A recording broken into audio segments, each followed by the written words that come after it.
I never imagined my grandson would have a developmental disorder. He's like a broken toy, just useless. He's not good enough for our family. The moment my father blurted out those words, the atmosphere froze. It happened at my sister's funeral. She had been raising her son, who has a developmental disorder, as a single mother. But she passed away, leaving him behind. My parents were just talking nonsense. They were completely out of place, as if an invisible wall had been built around them, causing people to drift away. I didn't want my sister's son to hear what such people were saying. Thinking this, I covered his ears with my hands and glared at my parents. However, the two of them continued to talk about their selfish opinions without paying any attention to the surroundings. Take care of him yourself. We have no intention of dealing with him. Yes, that's right. Being infertile and not having kids isn't so bad when you have him. That made me so angry. My head was about to explode. I was already planning on taking care of him. I couldn't entrust him to people who could only think in such a biased way.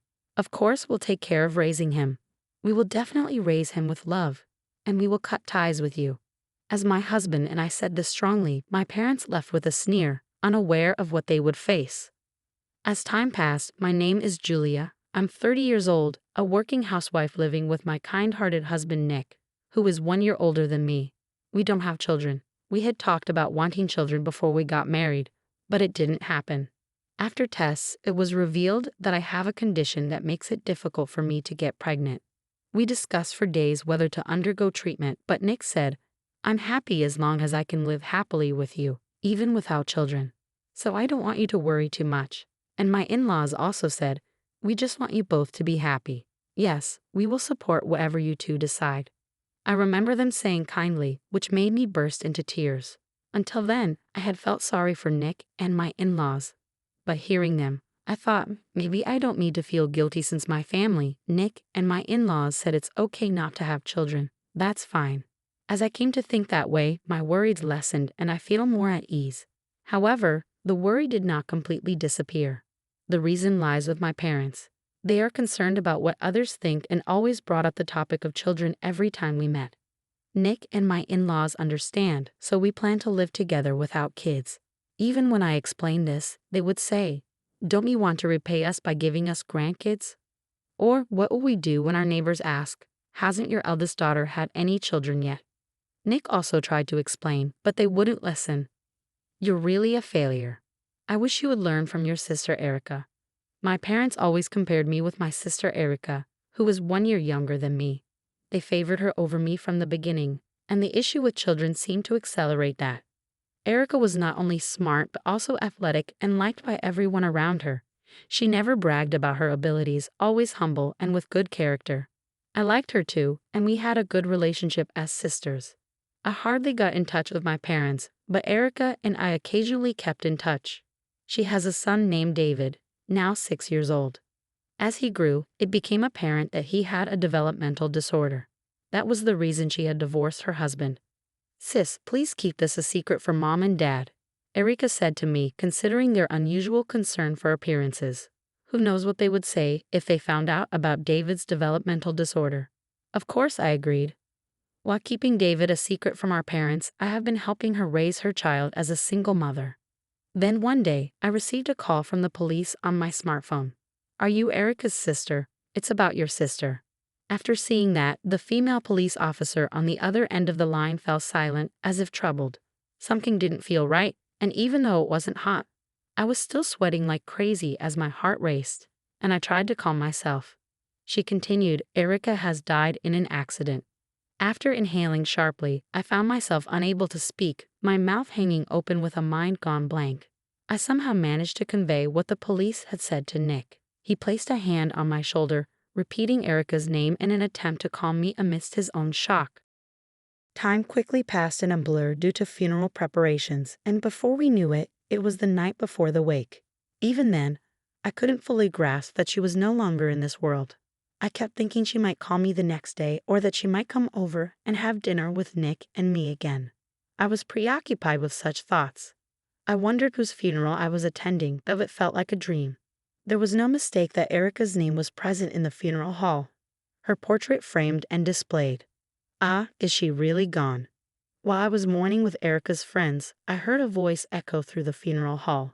Look who decided to show up, our daughter who let us down. You still haven't managed to have a kid. I couldn't understand how they could say such things at their own daughter's funeral. My parents were acting like they couldn't see how upset everyone was and just kept insulting me. Friends and relatives looked at my parents with disbelief, clearly seeing the absurdity in their words. It was evident to everyone there that my parents were out of place, saying such bizarre things. However, being in public and grieving Erica's absence made me feel as if my heart was being torn apart. Not just Julia, it seems Erica was an embarrassment as well. All our affection for her seems foolish now. I never thought my grandson would have a developmental disorder. He's like a broken toy, just useless. He's not good enough for our family. My parents were just babbling nonsense. They were completely out of place, as if an invisible wall had been built around them, causing people to drift away. I didn't want my sister's son to hear what such people were saying. Thinking this, I covered his ears with my hands and glared at my parents. Take care of David yourself. We have no intention of dealing with him. Yes, that's right. Being infertile and not having kids isn't so bad when you have him. That made me so angry. My head was about to explode. I was already planning on doing that. I couldn't entrust him to people who could only think in such a biased way. Of course, we will take responsibility for raising this child. We will definitely raise him with love, and we will cut ties with you. After saying that, my parents briefly looked shocked but then scoffed. Oh, do as you please, and left the scene. 10 years later, David had turned 16. Although he initially seemed unsure and out of place living with us, he now appeared completely at ease. Having hit his growth spurt, he had grown rapidly, surpassing my height. David is not quite as tall as Nick yet, but he's getting there. He's growing like crazy. One day after work, Nick told me about a weirdo lurking near our place. He seemed pretty stressed out. Nick described seeing a person wearing a deep hooded parka, unable to discern their gender or age, looking like they were searching for someone. If you go out, Julia, please be careful, Nick advised. Heeding the advice, I was cautious about my surroundings for a few days when going out. However, I didn't encounter the suspicious individual Nick had mentioned. Perhaps they were no longer in the area. Just when I had let my guard down, on my way home from shopping, that person appeared in front of my house. 2 individuals were sitting boldly. Could they be thieves? No, that would be too conspicuous. Wondering about their purpose, I was about to reach for my smartphone to possibly call the police when they shouted, "Julia, is that you? We've been looking for you." I nearly dropped my smartphone in surprise. I managed to pocket it and look toward the duo who had called out. The hoods fell back, revealing without a doubt the faces of my parents. Having cut ties and not heard from them in 10 years, I never expected to see them again, especially coming to see me. Curiously, I looked at them wondering what they wanted. When did you build a house without telling us? If you have that kind of money, you should give some to us. You're such an ungrateful daughter, can't you think of us? I was dumbfounded by what they said. Indeed, my parents have been ostracized by their friends, colleagues, and relatives due to their appalling behavior at Erica's funeral. That makes sense. They were pointing fingers instead of understanding, which made them seem like heartless jerks to everyone, especially at my father's company where his usual arrogance had already spread bad rumors. Nobody doubted the rumors because it was typical of him to do something unreasonable. As a result, he was naturally moved to a less significant department. Somehow he managed to work there for 10 years but had recently opted for early retirement and became unemployed. So you're saying you're short on money, but you should have received a severance package. My father looked down, shaking his head in frustration. He had quickly squandered his severance pay and savings. However, I was more resigned than surprised. He had always been prone to wasting money, buying unnecessary things, and letting them collect dust. Even when I lived at home, presumably he had spent all his money, forgetting about the future lack of income, and came to rely on me when he realized he had no money for living expenses. I reported a failure like you until you were an adult, so it's only natural for you to repay us for those expenses. Faced with my father's illogical arguments, I instinctively put my hand to my forehead and sighed. Their refusal to consider getting jobs themselves was characteristically selfish in a bad way. How come you didn't pay us back before building your house? Your son, David, is a disaster, but you're still taking out a mortgage. My mother ran nonsensically. However, they seem to be misunderstanding something. We didn't take out any mortgage, though. What? My mother tilted her head, looking confused. I glanced at my father, who mirrored her expression. This house was made possible thanks to David. What do you mean? I decided to explain the whole story to my parents. David got really good at coding and used his ability to focus to make apps online. He had been interested in machines since he was young, often intently observing the family computer. Originally, I worked from home using a computer, and one day, seeing me, he expressed a desire to try it too. So I let him start with simple games. As he deepened his knowledge and got his own computer, he became even more engrossed. One of his apps became a hit, allowing us to lead a comfortable and happy life. Of course, not all the app's earnings were spent on buying the house. Most of it was saved. We plan to use it for David's education and living expenses so he can focus on what he loves. Well, if he's such an amazing kid, you should have said so earlier. Suddenly, my mother's attitude changed drastically, and she began to speak in a sweet voice. She put on a forced smile, with her lips trembling slightly, while my father made exaggerated hand gestures. A failure like you can't possibly nurture David's talent. We'll take him in. Have they forgotten what they said at Erica's funeral? Seeing their sickening behavior was unbearable. What are you talking about? You were saying horrible things before. My parents closed in on me step by step as I retreated. With no passers-by around, there was no one to call for help. Just as I was casting my gaze around, wondering what to do. What are you doing? Nick's cold voice resonated. Before I knew it, he was standing beside me, effectively putting an arm around my shoulder. Shut up, let us see David. That won't be possible, please go home. His resolute demeanor momentarily intimidated my parents, but they quickly regained their composure, glaring sharply and demanding to be let into the house. Stop if you plan to stay here any longer, I'm calling the police. With that, my parents reluctantly left. However, I couldn't shake the feeling that they wouldn't give up so easily. My predictions soon proved accurate as they reappeared several days later, dressed in the same suspicious parkas, making me rub my eyes in déjà vu. This time. However, there was a particular reason why we had planned to meet them, so their arrival was actually convenient. Let us in, we want to see David, they demanded over the intercom.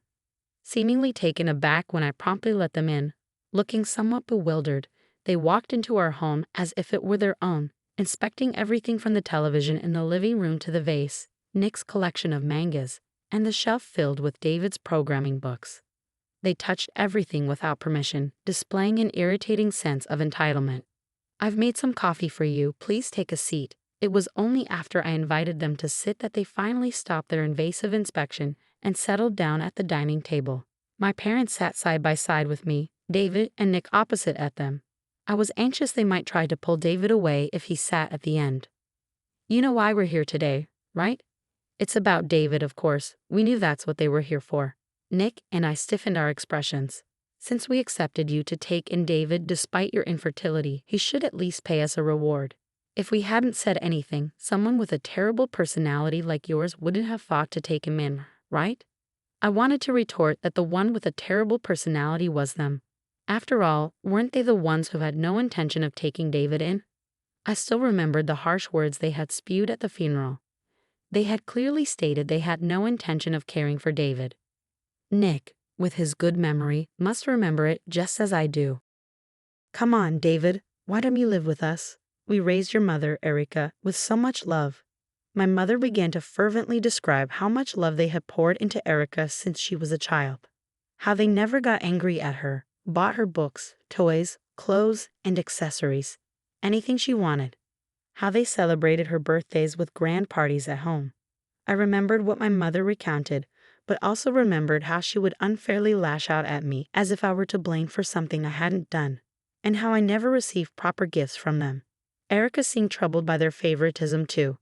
When I was unjustly scolded in her place, she would cry and apologize, saying, "I'm sorry, sis, it's my fault." And on occasions like my birthday, she would secretly celebrate with me, gifting me cute hair accessories or cosmetics she bought with her allowance. Erica realized something was wrong with our parents' behavior and grew up normally and kind without being influenced by their mindset. Apparently, my parents mistook this as a result of their good parenting. See, just like I raised Erica to be such a gentle child, I'll raise you the same way. My parents poured their hopeful gaze into David. However, he made a puzzled face and said to me and Nick, "Who are these people?" It had been 10 years since he last saw them, and perhaps due to their lack of money, their appearances had drastically aged and became unkempt, making it understandable that he didn't recognize them. Shocked by being forgotten, my parents were speechless, their mouths opening and closing without words. Frozen, leaning forward at the table, Nick handed them something. My father, noticing it first, slowly turned his gaze and opened the envelope to pull out its contents. "What? How did you get this?" My mother, prompted by my father's surprised voice, looked over, and they both saw documents proving their gambling debts. Nick had suspected their identities as the suspicious individuals from the beginning and had hired a detective agency to investigate. "We cannot hand over David to you, not just because of your financial instability due to deaths, but also because you're not trustworthy as individuals." Nick's tone was stern, a rarity when he speaks to his elders, conveying his anger. "Besides, we've already cut ties, right? So we owe you nothing." Nick nodded firmly in agreement. "Stay away from our precious son, David." Intimidated by his assertiveness, my parents collapsed from their chairs with a clatter. They didn't seem to hurt themselves badly, but struggled to stand up due to their weakness. "Damn it, why are you all so ungrateful?" With those parting words, they finally left. Nick and I watched them leave and then hugged David tightly, relieved.